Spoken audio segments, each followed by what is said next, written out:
Welcome back everyone to Formula 1 2020 round 7 of the season, Spa-Francorchamps, the Belgian Grand Prix. We've said it all weekend long, what a circuit, what a venue to host a Grand Prix, and in a season where we've seen Mercedes, Red Bulls, Ferrari, somewhat surprisingly, McLarens on the podium. What kind of thrills would the Belgian Grand Prix bring up in 2020? The threat of rain on the horizon, did it come, did it not? We'll find out in a moment. If you are new, feel free to subscribe. But before we jump into today's race review and start talking about some of the spoilers, this is your grid for the Belgian Grand Prix. Lewis Hamilton, for the 6th time in Spa, put his Mercedes on pole position. A Mercedes front row, they've only converted that once this season to a 1-2 in the Grand Prix. Could they do that here in Spa? In behind it was Max Verstappen alongside former teammate Daniel Ricciardo, current teammate Alex Albon just behind him, and Ricciardo's teammate Ocon rounding out the top 6. Could Renault spring a surprise early doors? Carlos Sainz didn't even start the Grand Prix. He's got terrible luck here in Belgium, meaning Perez would technically start 7th, Stroll 8th, and Lando Norris rounding out that top 10, but would technically start P9. On that alternate strategy, Kvyat and Gasly 11 and 12s. It was then the two Ferraris 13th and 14th. Russell ahead of that back group, Raikkonen, Grosjean, Giovinazzi, Latifi and Magnussen, your grid for the Belgian Grand Prix. Spoiler warning out of the way, this is your result for the Belgian Grand Prix.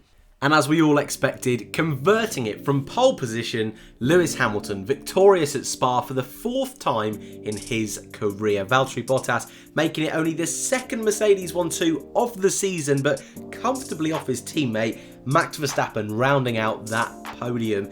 The big surprise though, especially in the closing stages of that race, was Renault. One of the real stories of the Grand Prix was Renault. Just keeping it alive from start to finish, there or thereabouts was Ricciardo, just about keeping on the edge of Verstappen if anything went wrong. Ocon in a duel with Alex Albon, Albon finishing 6th at the checkered flag. Behind the top 6, Lando Norris, a great recovery drive to finish 7th. Gasly, a stonker of a Grand Prix, finishing 8th overall, but a very eventful day from the Frenchman. Stroll P9 and Sergio Perez P10. Danny Kvyat 11th in all practice sessions, 11th in qualifying, and finished the Grand Prix P11. It was Kimi Raikkonen ahead of the two Ferraris, 12th for Kimi, 13th for Sebastian Vettel, 14th for Charles Leclerc. It was then Romain Grosjean 15, Nicholas Latifi 16, and Kevin Magnussen your final finisher in P17.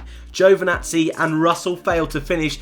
Carlos Sainz failed to start again here in Spa. That's now 2 years in a row, so Carlos Sainz has completed 0 racing laps for McLaren at the Belgian Grand Prix, and of course we'll move to Ferrari next year, so poor Carlos didn't even get a chance at racing today. I think we'll start with Carlos. We'll talk about that incident with Russell and Giovinazzi, and we'll finish off at those late tyre issues with those front 3, but Carlos Sainz, I mentioned it there. The guy just cannot catch a break. That's now his 4th time in Spa. He's not even started the Grand Prix. He's only driven here since 2015. So this would have been his 6th race. 4 of them he's not even started. Poor guy, his best ever qualifying here in Spa, has had such bad luck in 2020. But his qualifying performances haven't been that bad at all. Qualified 3rd all the way back in the 2nd race of the season at the Styrian Grand Prix, but for whatever reason, poor Carlos, it's just not going his way in the Grand Prix. We had a yellow flag, a safety car in the early stages of the race. Giovinazzi at the end of Sector 2 getting it all wrong on the curbing just in front of teammate Kimi Raikkonen, losing the rear end, smashing hard into the barrier on the outside of the corner, so much so the car was ricocheted and flying back across the circuit. In doing that, George Russell had to take evasive action, but one of Giovinazzi's tyres fell off. It came off the tether, which I'm sure the FIA are going to have to investigate. Very, very dangerous. Yes, there's the halo, and that's another reason. I mean, I don't think there's much debate about the halo these days, but another reason why we should have the halo. But also when you're watching the replay, you do wince a little bit because that tyre was coming up at quite some speed, and all it needed was just an unfortunate bounce, and that could have been a far, far worse incident. Both drivers getting up, getting out of the incident, which was great to see. We might see a few bumps and bruises potentially heading into Monza next weekend, but fingers crossed they're all okay, and from all accounts so far, they should be fine for next weekend. But Russell, who had a great qualifying getting through to Q2, didn't really expect much from the Grand Prix. Giovinazzi likewise, all in that back group, but the big gainer on that opening lap from that back pack, once again, Kevin Magnussen. 5 places he made up on that opening lap. K-Mag has been insane at first laps this season. I think that must be, maybe the 4th or 5th race in a row he's managed to jump up at least 3 or 4 positions in that opening lap. On the flip side, it's something that Romain Grosjean has been abysmal with, dropping back right to the back of the pack again today. A good recovery drive from Romain in front of his teammate for the majority of the Grand Prix, actually. Got past K-Mag about 10 laps or so into the race. Latifi was getting involved as well with the 2 Alphas, the 2 Ferraris and the 2 Haas cars, but a quiet race from those at the back. In front of that back pack, the 2 Ferraris and Kimi Räikkönen. It's just very, very strange, the pace of Ferrari. And whereas I think everyone is right to criticise Ferrari this year, they're only 7 points off 3rd in the constructors' standings. And I think the fact that midfield is so close is making this seem even worse. But then I suppose if you do look at the gaps to those top 2 teams, Mercedes and Red Bull, and when you look at their pace here compared to last year, about 3.5 seconds a lap they're slower here this year compared to last year, whereas every other team has improved. There's something not right there. Of course, we do think it's something to do with the power unit. All Ferrari power units really struggling here this weekend, and God knows how bad it's going to be next time out at Monza. 13th for Vettel, was moaning to try, well, not really moaning, was trying to force his team again to get their act together with strategy. What's going on? That the tyres aren't working. Difference on whether he said, I need to pit or not to pit. Chris Medland saying on Twitter that Vettel's team radio said not to pit. Crofty in the com box saying he wanted to pit. So believe who you want to there. I know who I'm going with.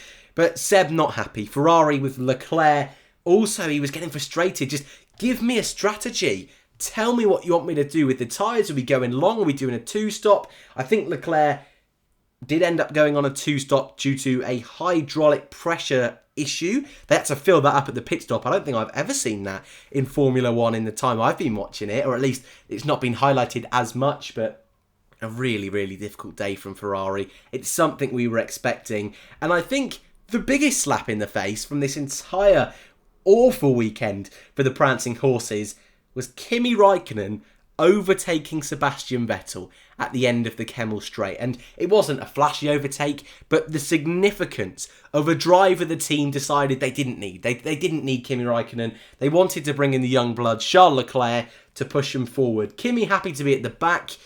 For him to overtake them on race pace and to stay there at the checkered flag with no incidents for any of those teams or drivers involved, I think that says a lot about the position of Ferrari. The final driver outside the points, Danny Kvyat. Not a great race from Danny today, and I think he's been a little bit frustrated all weekend. Had an incident with Pierre Gasly in qualifying, not getting out of the way. Yuki Tsunoda, of course, doing brilliantly in Formula 2. We'll get onto that Formula 2 report in a little bit, but winning the feature race yesterday. And I think the pressure is mounting there. Of course, qualified in front of Gasly for the first time this season. I think he thought, finally, a bit of momentum swinging my way. But it just so happens Gasly, who's put in impressive after impressive after impressive performance this season, just so happens to do probably his best race of the season. And in the opening 10 laps, overtook Sergio Perez up Eau Rouge. And I think Danny Kvyat is probably thinking, well, what more can I do at this point? Again, even though Gasly's strategy was horrible, thanks to dreadful timing of the safety car, he still managed to get past Kvyat. Danny couldn't catch Lance Stroll, couldn't catch Sergio Perez, just kind of in a race on his own. And again, the AlphaTauri isn't really a car that I think is quick enough to be consistently in those points, but Gasly is proving he's just got that extra bit of pace, that extra bit of talent at the moment, bit of form on his side, and he is consistently scoring points. And for Gasly to beat both racing points is a very, very special drive indeed. We might as well mention Gasly because I've kind of just spoken about his entire Grand Prix there. Started behind his teammates, started on the hard tyres, and I think a lot of people expected him to go backwards, and it would be Kvyat, who started on the mediums, that would be able to pressurise those guys in front. Bogged down on the start did Gasly, lost a couple of positions into La Source, turn 1, but then up Eau Rouge, down the Kemmel Straight, and when he started to get into a bit of a rhythm after the first few laps, that's when things started really coming together for Pierre. Some great moves, some consistent every single lap making overtakes. And then, of course, that stunner, that disgustingly good stunner on Sergio Perez, up Eau Rouge before we got to Raidillon. Just so special to see a move like that. And to see Perez once again, very naughtily, like he did to Ocon a couple of years ago, squeezing Gasly into that inside wall for Pierre. What a special moment. And just a special drive again here today, giving Red Bull a lot of headaches, a lot of thinking to do. For the most part of that race as well, before that unfortunate time, the safety car and having to stop later on, was holding off Alex Albon as well. Magic stuff from Pierre Gasly. I would argue a 10 out of 10 performance today. Lando Norris also, just in front of Gasly, a good recovery drive, slipped backwards on those opening few laps, and you kind of felt that maybe McLaren, losing Sainz of course right at the beginning, maybe they just didn't have the pace today. Maybe they were just lacking that little bit of finesse that they've had the first couple of races of the season, that they had in Silverstone. But here we have a team that just were able to be consistent throughout the Grand Prix, and whereas other teams were falling to the wayside at the end with tyre issues, Norris just charging on. 10 laps to go, was about 10 seconds behind the Albon and the Ocon fight. Final 3 laps, he's right on the back of them. Couple more laps to go, probably would have been able to re-snatch back that 5th place that was cruelly taken away from him at the end of last season. But I think a good drive from Norris today. Not one of the stellar best performances he's ever done in Formula 1, but I think it's those drives today where the team can rely on him to be that number 1. And I know when Sainz was leaving, there was a few question marks on whether Norris would be able to fill that seat, fill that void. He's going to be fine. Mega job this season so far, and continuing great performances this weekend. Alex Albon 6th. I don't know quite how to feel about Alex Albon's race today. 12 months ago, driver of the day, his best performance in Formula 1. Impeccable. Today just seemed to lack that little bit of confidence. Overtaken on the last lap by Esteban Ocon didn't help, but was again about 25 seconds off Max Verstappen at the checkered flag. Everyone finished on the lead lap today. Behind Daniel Ricciardo, comfortably. Behind Esteban Ocon at the end. It just wasn't bad. You know, he was able to stay within that top 6 and actually, for once, was close enough to Max Verstappen to give Red Bull strategy choices, but finishing now in the points again, starting to get a little bit of a streak together, building that little bit of momentum, in the top 4 now as well, in the driver's standings, and you just wonder whether that solid result, again, nothing too special, but not horrific, that solid result will just push him a little bit forward. We know this is the circuit, and Monza as well, which don't traditionally suit those Red Bull cars, but Verstappen was very close to those 2 Mercedes today, and again, with Gasly smashing it, you just wonder what Red Bull are thinking at the moment, but not horrific from Alex Albon this time out. But fantastic drives in front of Alex Albon for Ricciardo and Ocon. I kind of touched on it earlier. I think if Renault weren't in this race, it would have been a bit of a snooze fest. But the threat of Ricciardo just about in the upper echelons of the podium today, in the sense that if Hamilton, Bottas or Verstappen ever did a pit stop, they would find themselves behind Danny Ric. And the fact that he was so close, Hamilton early on made that comment about his engine and losing a bit of power, and you're thinking, oh my god, Ricciardo could be on that podium.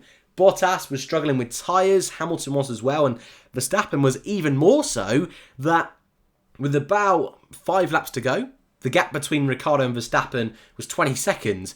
With 1 lap to go, the final lap of the Grand Prix, Ricciardo puts in the fastest lap of the race and gets 3 seconds behind Max Verstappen. 1 more lap, you just feel Ricciardo would have just been able to snatch it, but a brilliant drive from the Aussie. Ocon as well, actually, stuck behind Albon for a good chunk of that Grand Prix. Didn't help that at the pit stops, Albon went onto the mediums, and it seemed that the hard tyre was the better choice today. So Ocon was stuck behind Albon. Albon couldn't quite catch Ricciardo, and I kind of forgot to mention that with Alex Albon. Strategy was not great on his side of the garage once again today, so that didn't help him at all. But Ocon, clinical when he needed to be. Overtaken on the final lap, wasn't being silly. Yes, he probably could have got the job done a little bit earlier, but wouldn't have made much difference. Wouldn't have got past Ricciardo, wouldn't have got past Verstappen. And I think that's Ocon's best drive. Best weekend, I think, performance since his return at the beginning of the season. And then you've got the top three just in a world of their own once again, continuing just the utter brilliance that they've all brought to the table this year. Hamilton, I thought his best ever season was 2018, but Nick, this year, the car seems better than ever. The competition seems further away than ever. Valtteri Bottas just has no momentum behind him at the moment. And even though we had that little bit of fire and a little bit of passion from Valtteri early on saying, what was that? About team orders? I didn't hear that. No, never. I really like that from Valtteri, and that's something we've been missing a little bit this year. But even though he said that, there wasn't really much indenting Hamilton's performance today. Lewis was just in a world of his own. Once again, another masterclass in 2020. Once again, another pole position to race win. Improvement this weekend from Valtteri in the sense that he finished second. That's his best result since the second race of the season. But still too close to Max. Still too far away from Lewis. But the top three, is it a big surprise? Not really in 2020. All of them having tyre issues again. So I'm hopeful next time out in Monza, which is usually a little bit harder on tyres, I think it will be a one-stop, but we might see a two-stop. Things could come into play a little bit more. That should suit the Renaults even more than Spa. So I think Ricciardo, if he had a good shot today, will have an even better shot next time out. And that is your race rundown for the Grand Prix. We'll quickly go through the Drivers' Championship and Constructors' Championship. We'll do the Formula 2 report, and then we'll get on to the juicy bit, the driver of the day and race rating. No surprise, Lewis Hamilton extends his lead at the top of the standings. It's now 47 points over Max Verstappen, a whopping 50 points, 2 race victories over teammate Valtteri Bottas. Alex Albon moves into 4th place after a non-score from Charles Leclerc. Norris is on equal points with Charles, but on countback, the Ferrari driver is just in front. Stroll is 7th on 42 points. That fight for best of the rest, 4th place, so close. Ricciardo inches a little bit closer to that 4th place best of the rest. A great result today, 33 points for the Aussie. Sergio Perez also on 33 points in the racing points. Esteban Ocon moves into the top 10, 26 points for the Frenchman. Your bottom half looks like this, with Carlos Sainz once again having dreadful luck, 23 points for the Spaniard. Gasly moves ahead of Sebastian Vettel. Hülkenberg still holds on in P14. Giovinazzi and Kvyat on 2 points each. Magnussen on 1. Raikkonen, Latifi, Russell and Romain Grosjean yet to score.